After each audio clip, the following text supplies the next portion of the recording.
Right, I need your honest opinion here. What do you think is better? Eyebrows or no eyebrows? Eyebrows? No eyebrows. Eyebrows? No eyebrows. I really can't tell what's better.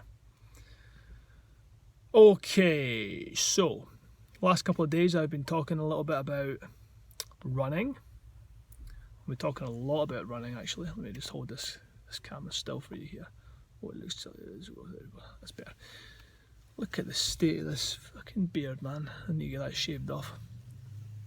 That's when it gets to the point where it just needs to go. Start to look like a hobo. Not that there's anything wrong with hobos, but there you go. So, you may have seen my posts about running lately, you may not.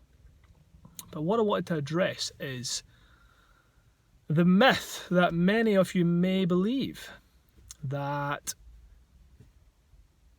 you can't run. I know people that think they can't run. They've tried, it just doesn't work.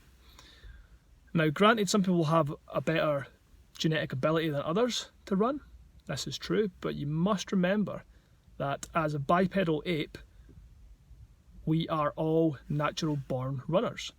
So unless you have some kind of disability or some kind of illness, which if you do, then that's a real shame.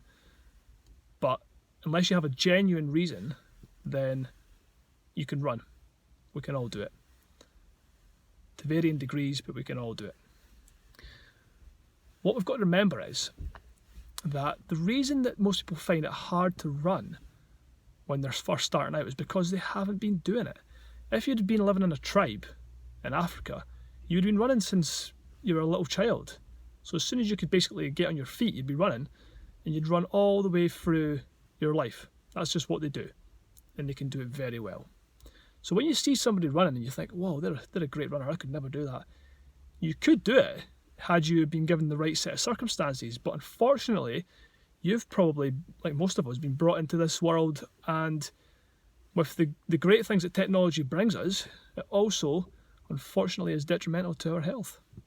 Because we're constantly sitting in seats, we're constantly on our phones, we're constantly on our computers, hunched over desks, we're driving in cars, like I'm in a car right now, and unless we limit that amount of sitting and slouching and limit that amount of inactivity in general, the body's going to get stiff and tight in areas that are not beneficial to running at all. If you get tight hips, a tight back, tight shoulders, all these things are going to make your running all that more difficult. But on the bright side, look at these tribes. Look at people who have never ran a step since they were a child, and then they achieve all these great things. It is possible to do it. You just have to set the habits. So make sure. So to get rid of bad habits is difficult, and to create new habits is arguably even more difficult. So what I'd always recommend is to set reminders. So either set reminders on your phone, set reminders around your house, use sticky notes, put them on your computer, whatever works for you. Set alarms, but you need a reminder to remind you what you're planning on doing. Whether it is running, whether it's you want to get out more this year, you want to go to the gym, whatever that thing is, unless you set reminders for yourself as to why you want to do that, you probably won't. You'll probably be one of those people that sets the resolutions and then 2 weeks later it's out the window. The reason that happens is because we still have a primitive mind. Our subconscious mind is very primitive, and it's always looking for the easy option. It's in survival mode. But guess what? Most of us aren't in survival situations. We're not having to go out and run to get our food. We're not having to go and fight to preserve our lives.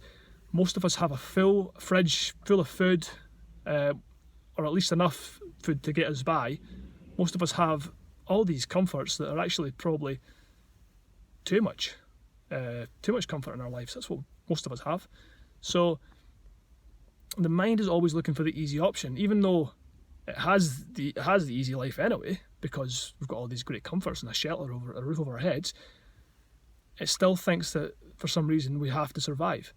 So when you take a step at the door and you go, oh, it's dark and cold and miserable out here, and you think, nah, I'm just going to leave it, that is your survival mind tricking you. The mind is always looking for the path of least resistance. So to overcome that, you have to basically shut it off and do what you're meant to do. Set a plan out. Just set a plan of what you're going to do. Don't try and do too much too soon, because that is a surefire way to get yourself either hurt or burnt out. Just start slowly, build up very slowly. Look at my last post as to how to start running if you've not ran in a very long time. It's not that difficult. Just start slow, build up from there. Write down your plan of action and refer to that plan every day, and set reminders to remind yourself to do it. That is all you've got to do.